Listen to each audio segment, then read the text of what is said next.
Hello అండి, welcome to my channel star Bommarillu. అందరూ ఎలా ఉన్నారు? ఈరోజు వీడియో ఏంటంటే, నాకు తెలిసిన అమ్మాయి చెప్పింది, మా అక్క మా వరలక్ష్మి వ్రతం చేయాలంటే ప్రతి సంవత్సరం కొత్త బంగారం కొనాలంట కదక్క వ్రతం చేయడానికి అని అడిగింది. ఇంకా నాతో ఇంకొక ఆమె చెప్పింది, ఇలా వ్రతానికి బంగారంతో పాటు పట్టు చీరలు కూడా కావాలి అని. పట్టు చీరలని ఆశ్చర్యపోయాను. ఒక చీర కాదు, చీరలంట. అదేంటి అట్లా కూడా చెప్పేవాళ్ళు ఉంటారా అని అనుకున్నాను నేనైతే. ఇంకొకరు ఏమంటారు, పట్టు చీరలు కట్టుకొని అమ్మవారిలాగా రెడీ అయితేనే ఆమెకి ఇష్టము, ఆమె కరుణిస్తుంది అని చెప్తారు. ఇంకా అమ్మవారికి కట్టడానికి ఒక చీర, పెట్టుకోవడానికి ఒక చీర అంట. ఇక చీరతో పాటు పూజలో పెట్టడానికి ఒక వెండి సామాగ్రి, వెండి దీపాలంట, బంగారంతో చేయించిన వస్తువులు కూడా కావాలంట. ఇలా పూజలో ప్లేట్ల నిండా డబ్బులు కూడా పెట్టాలంట అని చెప్పారు. అట్లా పెట్టాలంటే అందరికీ కుదురుతుంది. ఇవన్నీ చూసి భయమేసింది నాకైతే.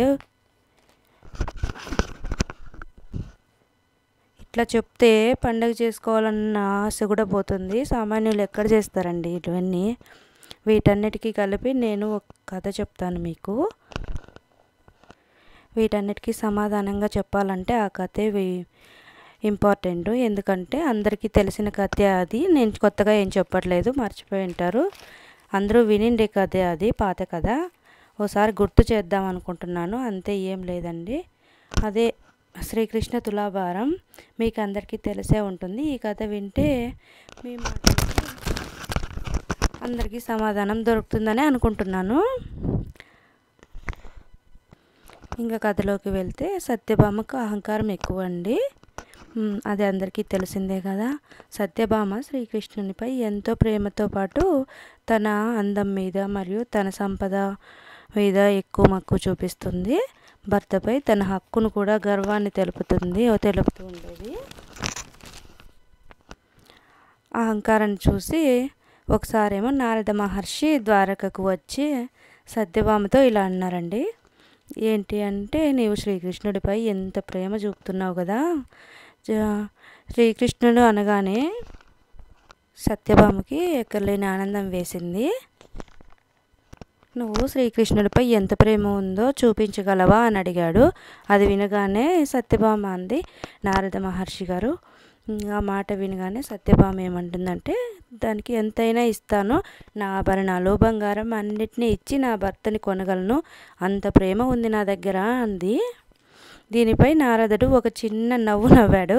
అలాగా, అయితే శ్రీకృష్ణుడిని నాకు దాసుని చేస్తావా అని అడిగాడు. అలా ఎలా చేస్తాను అంటే, దాసునంటే నాకే ఏం కాదు, నీ ప్రేమ ఎంతుందో చూడ్డానికి తులాభారంలో తూచి నువ్వు నీ బంగారం ఆభరణాలతో కొనగలవా అని అడిగాడు. కొంటే నీవు నీ సొంతం కృష్ణుడు, లేకపోతే నాకు దాసుడిగా ఉండాలి అని చెప్పాడు. అందుకు ఆమె అవునని చెప్పింది. సరే, నా ఆభరణాలతో తూలేలా చేయగలను అని చెప్పగానే ఇక నారదుడు అంతలోనే తులాభారం ఏర్పాటు చేశారు. ద్వారకలో తులాభారం కోసం పెద్ద వేదిక చేశారండి.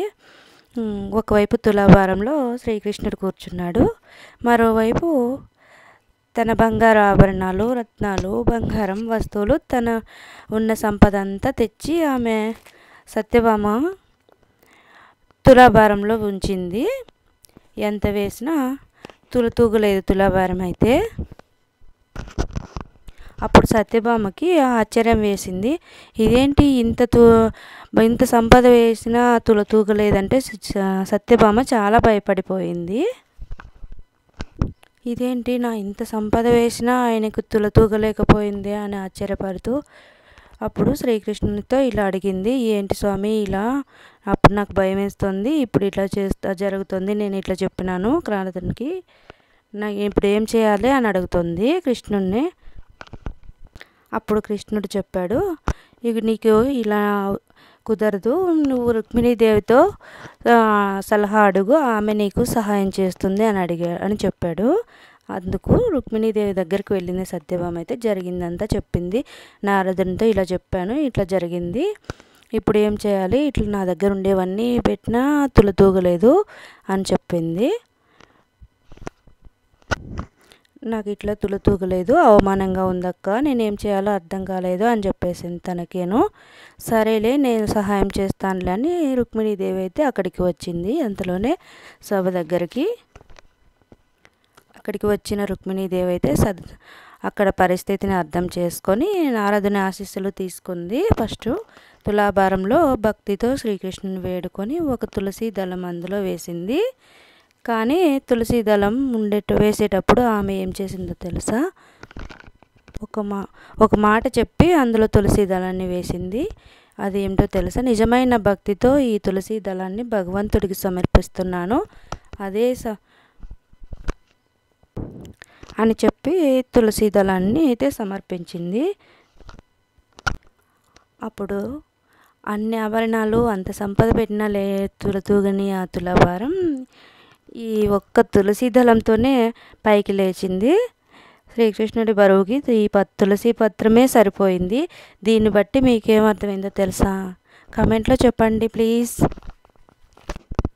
అందుకే నేను చెప్పేది ఏంటంటే, సంపద, బంగారం, ఆభరణాలు ఇవి కాదు, దేవుడి దగ్గర భగవంతుని దగ్గర భక్తి ఉండాలి. కానీ భగవంతుడి దగ్గర సంపదతో పని లేదండి. అందుకే ఇవన్నీ ఎవరు చెప్పిన మాట విని బంగారం, పట్టు చీరలు ఉండాలి, వెండి సామాగ్రి ఉండాలి, బంగారు విగ్రహాలు ఉండాలి అని అనుకోకుండా నిజమైన భక్తితో పూజ చేసుకోండి, ఫలితం అదే వస్తుంది. పూజ చేయాలంటే ఒక లక్ష్మీదేవి అమ్మవారి ఫోటో ఉంటే చాలు. అది లేదంటే కలశానికి పూజ చేసుకోవచ్చు. ఆమెకు పూలు, పండ్లు, పసుపు, కుంకుమ ఉంటే చాలు. ఇంకా నైవేద్యాలు అంటారా, కాస్త బెల్లం ఉంటే బెల్లమన్నం చేసుకోండి. అది లేదంటే కాస్త పులిహోర ఉంటే చేసి పెట్టండి. పులిహోర కూడా ఉండదా మనకి? లేకపోతే శనగలు ఉడికించి పెట్టండి. అంతేగాని వాళ్ళు పెట్టినారు, వీళ్ళు పెట్టినారు, బంగారం ఉంది, పట్టు చీరలు ఉన్నాయా అని అవి లేవు ఇవి లేవని ఉన్న మనశ్శాంతిని పోగొట్టుకోకుండా భక్తితో పూజ పూర్తి చేయండి. ఫలితం అదే వస్తుంది. ఫలితాన్ని ఆశించకుండా చేసేదే పూజ. నిజమైన భక్తి. నేను చెప్పిన విషయాలు నిజమో కాదో మీరే చెప్పండి. ఈ వీడియోలో ఎవరిని ఉద్దేశించి చెప్పడం కాదు. దయచేసి అందరూ తెలుసుకుంటారని చెప్తున్నాను అంతే. అంతేనండి. ఈ వీడియో నచ్చితే లైక్ చేయండి, షేర్ చేయండి, సబ్స్క్రైబ్ చేసుకోండి. మరి ఇట్లా మీరు చేసే ఒక లైక్ వల్ల మరింతమందికి చేరుతుంది. ఈ విషయం అందరికీ తెలుస్తుంది కాబట్టి వీడియో పూర్తిగా చూడండి, మీకే అర్థమవుతుంది. ఈ వీడియోలో మీకేం అర్థమైందో కామెంట్ చేసి చెప్పండి. మీకు తెలిసిన వాళ్ళకి షేర్ చేయండి.